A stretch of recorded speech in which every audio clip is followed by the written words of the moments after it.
Hey Peyton, nice to see you again on this beautiful day.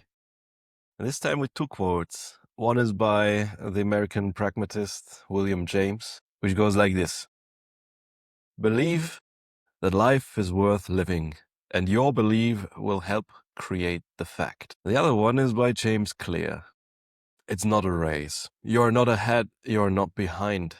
You are here. Enjoy it and make the most of it. Peyton, how does believing that life is worth living create the fact that it is worth living? So good to be back with you, my friend. This is such a good quote, and it's honestly inviting me to a fresh look at how my mindsets, my thoughts, and my view filters my reality. And it's something we've talked about before, but it's something that's easy to forget, that the way that we think about things, the way that we believe about things, the way that we story about things can either be life giving or death giving, so to speak. If we believe that everything is terrible, and if we're kind of caught up in a story about our own victimhood or about how shitty things are, we will find plenty of evidence to support that. And we'll find plenty of people that also have found plenty of evidence to support that. And yet, if we come to the world with an axiomatic belief that there is goodness at the heart of being, that there is something worthy in wearing this life and moving forward, that there is something inherently good about creation, about existence, about the light of our own awareness, even, that we too will encounter evidence that meets that framework and that belief. And that many times we're conditioned to think that our opinions, our beliefs, our views are only downstream of what we perceive, but in fact, they filter what comes in and they filter what we can see. I was thinking yesterday in the morning, I was kind of complaining to myself. I was feeling upset. I was feeling down. I was feeling divided about what was going on. And I noticed in that moment that all the things that I'm grateful for were not salient to me in that moment. I even was able to intellectually recall five things that I'm really grateful for, that genuinely I really did want before I had them. And I'm really glad that I have them. And I would really miss them if I didn't have them, including relationships, including my home, including nature, including the sun, including the spring, including several things. And yet, in the moment of my sort of negative filtering of reality, I wasn't, even though I was able to kind of think the words, I wasn't really able to see these or feel these. And then there's been other moments of my life when I've been in full gratitude, when I've been in full openness, when I've been in full receptivity, when I've worn the belief that life is worth living. And in those moments, the negative things of my life, the things that I fear, the things that I'm worried about, they still can be there in thoughts. I can still understand them. I can still make plans about them. But yet they too lose much of their teeth in the moment where I'm wearing another belief. And so our mindset, what we wear, what we try on, almost puts a filter in front of our eyes, a filter in front of our feeling that makes a big difference in what it's like to be us. And so there's a saying that, what if it's not just that your smile is the result of your happiness, but your happiness is the result of your smile? Then I think that there's a real truth when I play around with this. It actually does matter, the mindset and the fundamental core beliefs that I'm wearing toward life in this moment. And there is some causal effect of believing that life is worth living. How do you feel this out in your own experience? Or how does this relate to that you are exactly where you're meant to be and that here now is the perfect place for you to be? In our imagination, we often paint the world in a way which, like, maybe is perfect, but it fits to our expectation of what should happen so that we live a life which is great. But what if things we cannot control will violate our expectations? Or what if things change? What if people react differently than we thought? Then all and everything depends on how we perceive the reaction, how we perceive the malleability of the situation. And if we fixate on our imagination of what should be and ought to be, and we lose our power actually to shape the moment. But this is what I was reminded of during your explanations. And this is what really came to my mind just right now. Wearing a filter may be a filter of the past, maybe a filter looking into the future, maybe something we fixate upon, but also a filter of, let's say, color of our reactions. Do we look through a lens of people trying to be mean to us, or do we look through a lens of this person may be hurt and so now trying to just react normally but cannot? So is it through the filter of us being in power or others trying to hurt us? And it's a very important perspective to take. And it's important what we wear, what we try on as our filter of experiences, of our lens of perception, which we live our life with. And it's always important to really clear up the filters from time to time. And I tend to forget that as well. But clearing up, meaning be here now, being here now. Clearing up the filters reminds you that this is the only moment you can act in. This is the only moment you can shape. You can shape your thinking about the future, yes, but you can do it only in this moment. You can shape your interpretations of what happened and of the past, but only in this moment. So clearing up our filters from time to time gives us the perspective we need to be reminded of what we can change and affect. And focusing is related to that as well. If you focus on the wall and driving a race, then you inevitably will hit the wall because you will not focus on the road. But if you focus on the road and focus maybe even on you want to be with respect to where you are right now at this moment, then you probably even get ahead. But then be reminded of it's not a race. You are here. You are here right now, and enjoy what you have and make the most out of what you have. So even in situations which do not go as planned, you can, if you clear out all the filters, you can be reminded of, okay, instead of reacting hurt, instead of reacting angry, what can I change right here, right now? What conversations can I have to change the outcome, even to maybe shape the conversation and maybe act differently as well, so that the thing we wanted to do, we do not cling on anymore. But now it's even more I'm possible that also we inspired will reach it by together with others. the And pragmatism this stance on is what truth I'm or reminded approach about. to truth And Peyton, as it relates to how does it our relate mindsets really to are upstream. The truths certain that we kinds of wear habits, really are upstream of like our clearing the filter? reality in these respects and in others. How I is can your say from my own practice which experience works that there is a huge clearing the difference filter? in wearing the potential truth of victimhood versus agency, and it's self-fulfilling. If I have a victim mentality, then I am destined in some way to be at the whims of things that go down, or at least much greater sense of being at the whims of what happens and not being high agency. Having a high agency mindset actually increases agency. The mindset of scarcity increases scarcity. The mindset of abundance increases abundance in the ways that things flow for us in our life. The mindset of fear breeds more fear, and the mindset of trust breeds more trust and trustworthiness in the world.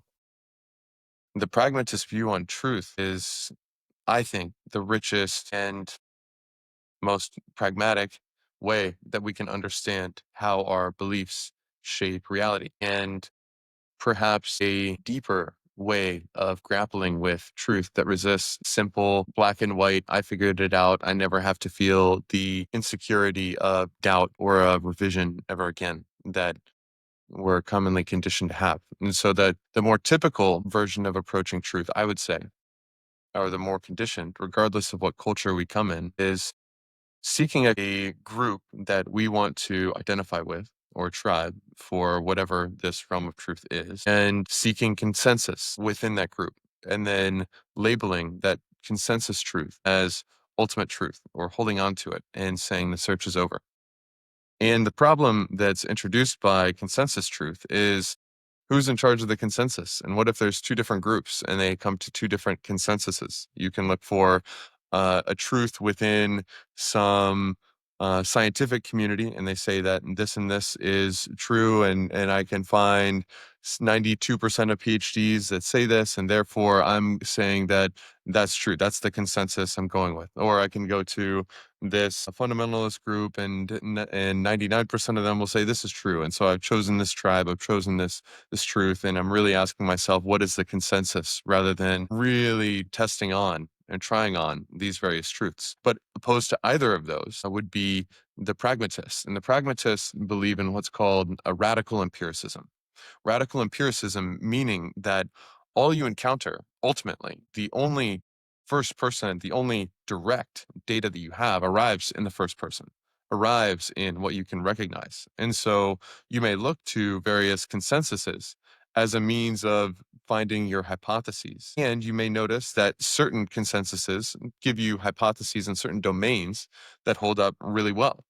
And so if I'm looking for a truth about nutrition, I'm probably going to go to scientists about that. I'm probably going to go to people that have studied nutrition, people that have organized and proven an ability to get good results. And then I'm going to try those on and see how they work.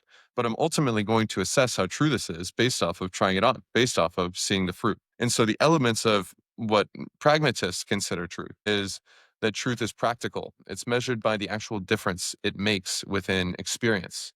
It is provisional.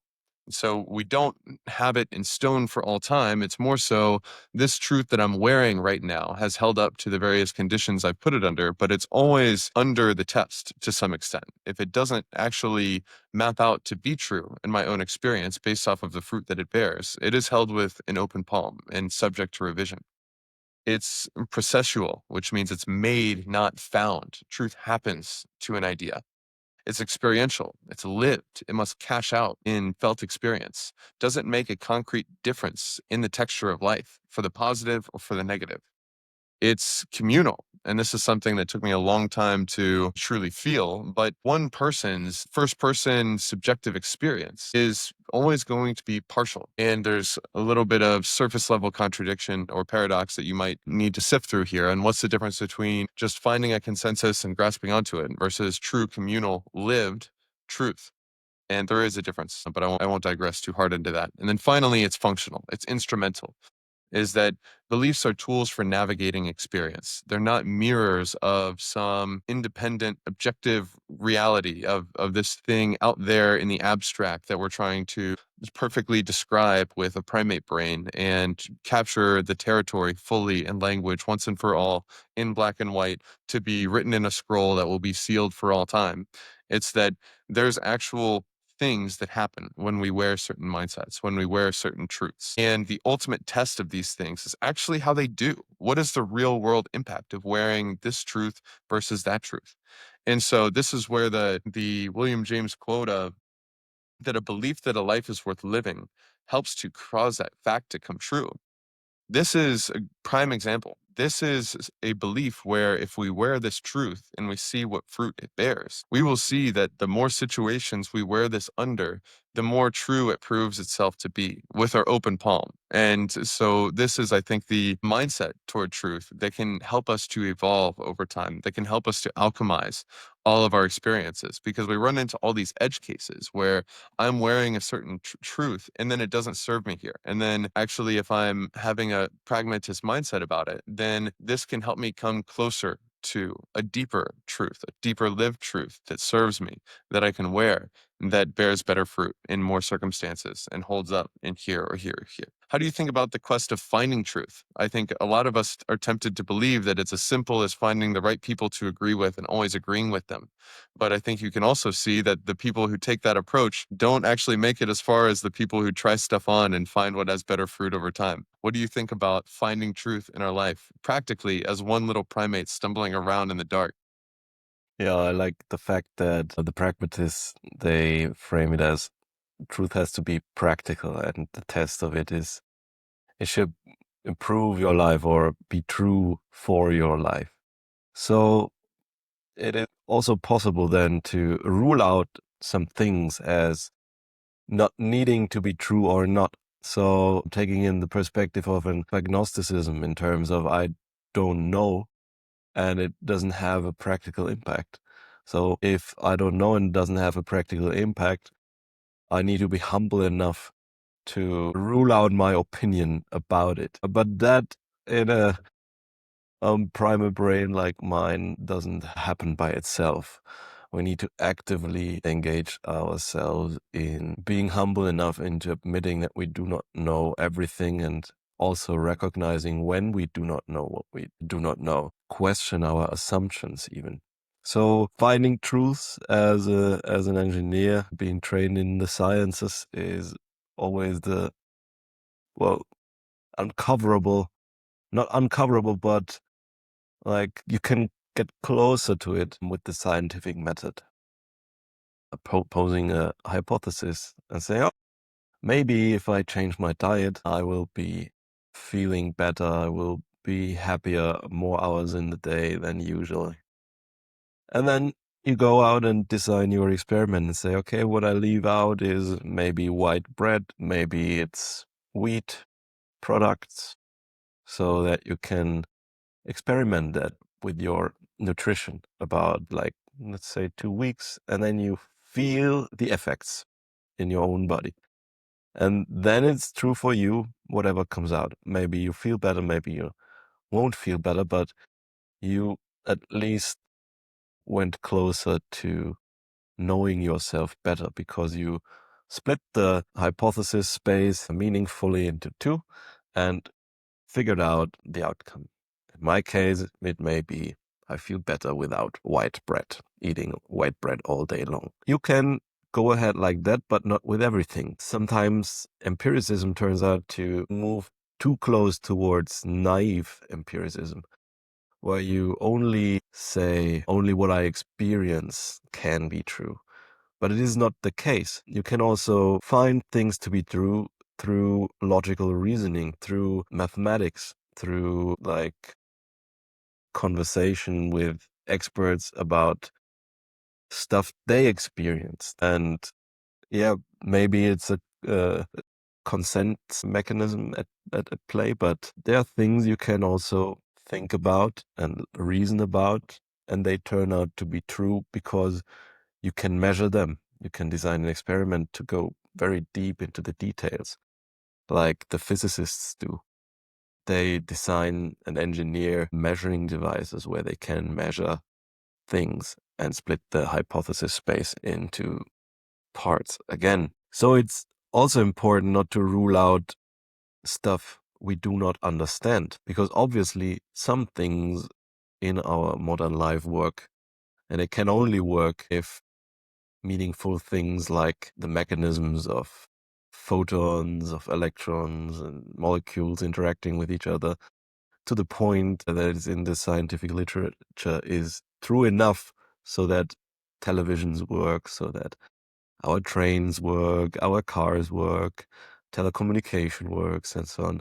So it's very important to not only rely on your first person experience, because first person experience sometimes is not enough and sometimes is not sufficient. That said, there are many ways it can be your subjective reality, and everything you believe doesn't necessarily need to be true to become your reality, because you will believe it and then you focus on it and then you experience it differently. And the world is as it is. regardless what you believe about it, but it will become real for you subjectively because you will only focus on the things you believe to be true.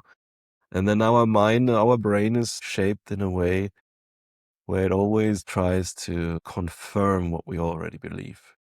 That's a nice mechanism sometimes, but not necessarily the mechanism which leads to more truth in our life. And sometimes truth hurts a lot. Sometimes shaking up the foundations of our beliefs hurts a lot. But we will be better off for our personal evolution if we know what's true more than believing in things which are not true and then acting according to false beliefs and maybe dying too early.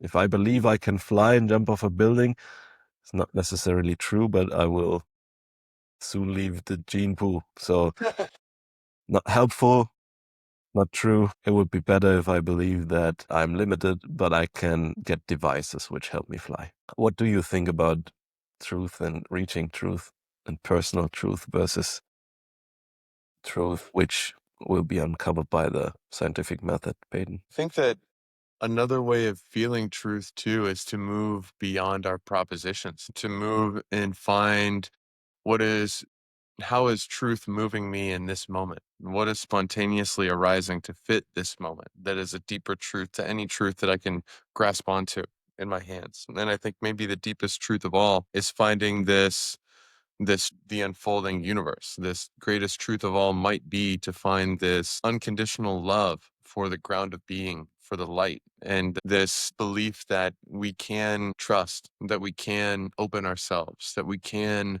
feel a heart of love toward a messy, unfolding reality that is unpredictable and often doesn't go as we wish, and cease to divide ourselves from it. At least that's what's coming to me right now. I would say in this, bringing it back to the initial prompt, this believe that life is worth living and it will help to make the fact true, or whatever the quote was. I think that this is an inspiration for me for the week to come. This last week, I was really in a frustrated mode by a lot of stuff that was going on. I was really resisting a lot of elements of reality. I was really disagreeing with the way that things are, or some things that certain people were doing, or certain things that weren't going according to my wishes. And I think what a truth is that I want to try on again is this belief that everything conspires for my good in the end, that everything is happening for a reason beyond my perception, for a wholeness of divine unfolding will, and that I can free fall into the flow of what is, that I can surrender to reality from my side and align myself with it and trust in it, and that it is all good in the end, that all is well in the end. I think these are truths that the more I try them on, the more fruit they bear. And I could use some good fruit. And so that's my intention for the week. What about you, man? What intentions come to you out of this discussion of believing that life is worth living, of coming back to now as the place for us to be, or of trying on truths and seeing what bears fruit? Well, my main intention this week is to clear the filters in the moments which count, where I can shape the moments and not contract and not resist and just be creative, be in my power and be helping to create what I want to see come to life. Amen to that. I appreciate you sharing your thoughts with me, my friend. I will talk to you on the next one. Likewise, Payne. See you soon. See you.